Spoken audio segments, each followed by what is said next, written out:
Today we'll be discussing and analyzing the behavior of previous and current CEOs of Uber Technologies. We'll start with a brief overview of the leaders and we'll delve into their characteristics and analyze their behavior based on theory. So the two leaders we'll be discussing today are Travis Kalanick, previous CEO of Uber, and Dara Khosrowshahi, the current CEO of Uber. So Kalanick is an American entrepreneur. He co-founded Uber Technologies and was CEO from 2010 until 2017. He has a background in technology startups, including Scour and RedSwoosh, which are two online file sharing platforms. And he's been described to have an extremely competitive personality. I'd first like to describe the culture at Uber under Kalanick's leadership. So his leadership style reflected a very strong focus on market dominance and on outperforming the competitors. And culture was often described as intense, highly competitive, performance-driven. They performed under a centralized decision-making process. And unfortunately, the culture was described quite often as toxic, with reports of harassment, discrimination, ethical misconduct, and harassment in many forms, including verbal and sexual.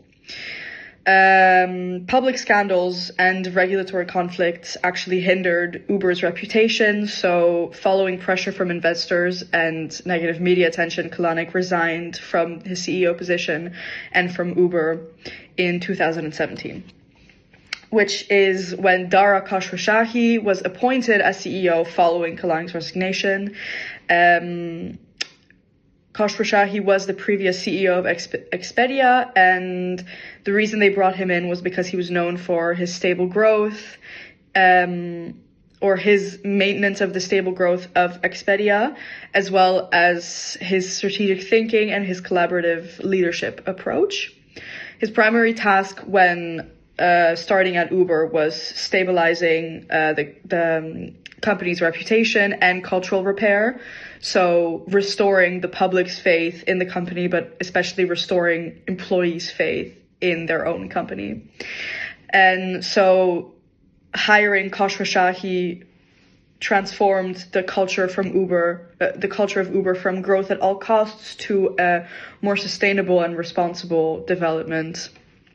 And Khosrowshahi placed huge emphasis on transparency. He worked really hard to rebuild employee trust and improve corporate government, as well as strengthening compliance with regulations within the company, but also externally.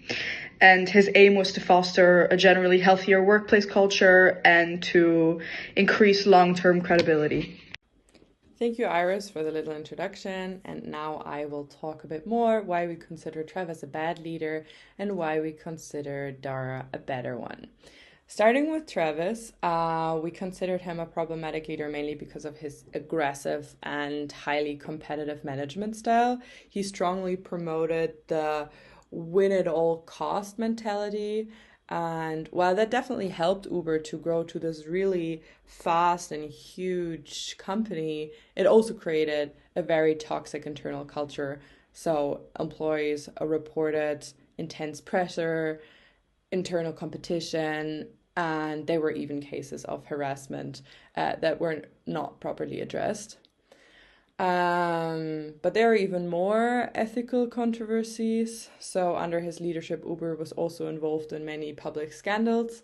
And instead of promoting transparency and explaining them, the company often reacted very defensively and not really saying what is actually happening behind the scenes.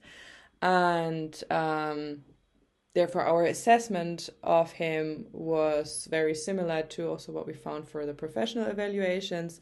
So many business analysts describe Travis as a visionary and a strong entrepreneur, but also as this confrontational, reckless manager, leader, that basically just also lacked a lot of emotional intelligence. This is a very strong contrast to Dara. Dara represents a very different leadership approach. When he became CEO, his main focus was to stabilize the company again and also rebuild trust. he emphasized transparency a lot, ethical standards, and also the cultural change. And instead of the aggressive competition mentality mode that Travis was in, he promoted more collaboration and accountability. And Dara also publicly acknowledged the mistakes that had been done and let everyone know that they're working now on improving the corporate governance of their company. And therefore, we also think like his communication style is much calmer and more structured than the one from Travis. And we can also see that in the professional assessments again, where analysts frequently credit him with like just restoring the investor confidence and improving Uber's public overall image again since they switched. So yeah, to summarize, we can just say that Travis drove a very fast growing business, but he still damaged culture and reputation of that business at the same time, whereas Dara had a more leadership style that focused on rebuilding trust and ethics and create something that's sustainable. And we believe that is much more important, because at the end you can have a huge company that makes billions of dollars, but if you treat your employees not well and people get to know about that also in the world, then that will harm your company, but you're also harming people. So this was our analysis. Thank you very much. We're going to discuss leader-member exchange theory and the personal leadership styles of both Uber CEOs, former and present. Leader-member exchange theory is about relational exchange between leaders and the subordinates. It is a continuum type of theory, so you would have a lower and higher end interactions between leaders and members, and high quality exchanges on the higher end of the spectrum would be based on trust, respect, and mutual obligation, while the lower end and low quality interactions would be referred to creation of outgroups and would be limited to transactional exchanges, primarily defined by the formal employment contract, for example. Applying this to Kalanick's leadership, we can see that he produced very strong in-groups and out-groups, so the culture of the company became very fragmented. The in-group people who would comply with his aggressive growth mindset and competitive culture were part of the in-group, receiving all kinds of benefits, such as influence, protection, and access, and people on the outside would be silenced and experience little to no psychological safety and inability to speak up. He would use fear to press people to comply with the rules, even though not always this was fully legal, even from the government point of view. And internally, this type of management style in the growth before all strategy would lead to a very toxic workplace environment, very high employee turnover, so people would leave and come, and new would come all the time without a core proper team structure. And externally for Uber as a company, it would result in scandals, reputational collapse after assault accusations, and of course a very big public backlash for Uber. From leadership style perspective, Travis Kalanick could be described as a transactional leader. Transactional leadership is based on exchange of resources between leaders and the followers, and Travis Kalanick's leadership quite strongly aligns with that. He would value performance, compliance, and results over values, relationships, or ethics of the company.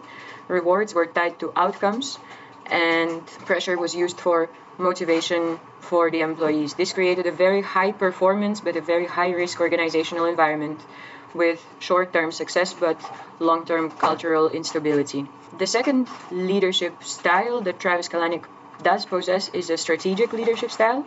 It focuses on vision creation, market positioning, and market dominance, and we can see that in his approach because he did have the first mover advantage and he shaped the market very strongly, and he positioned Uber as a disruptive platform, rapid global expansion, competitive dominance. It was all about his leadership style.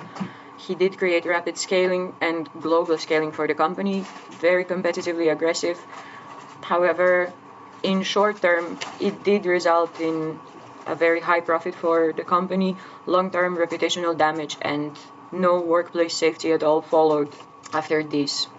Now moving to Darko Shosaki, through the lens of leader-member exchange theory, he did indeed introduce more psychological safety. He would try to build trust internally, not forcing but encouraging his employees to speak up.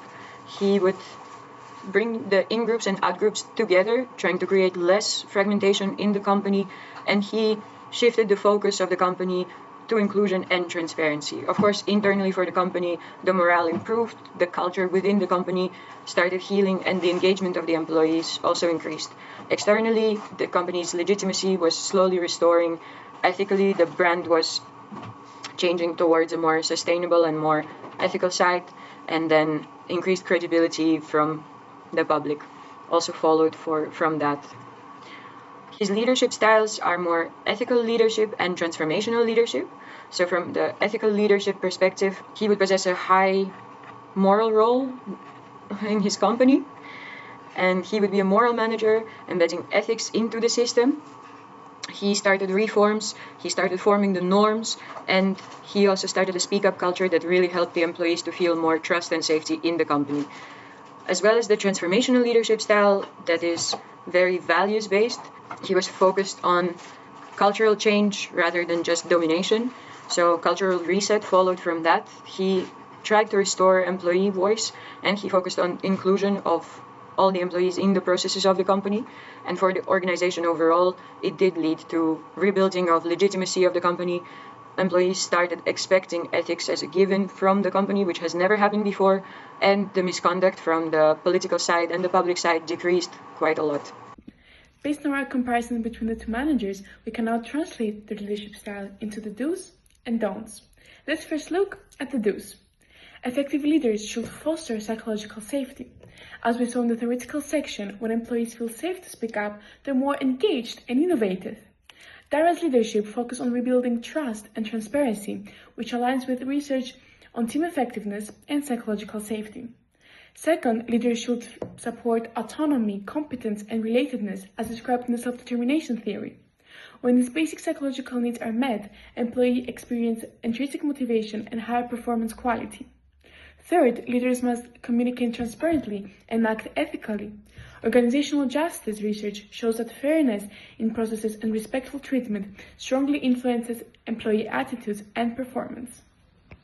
Now let's look at the don'ts. Leaders should not rely on fear, excessive power, or a win-at-all-cost mentality.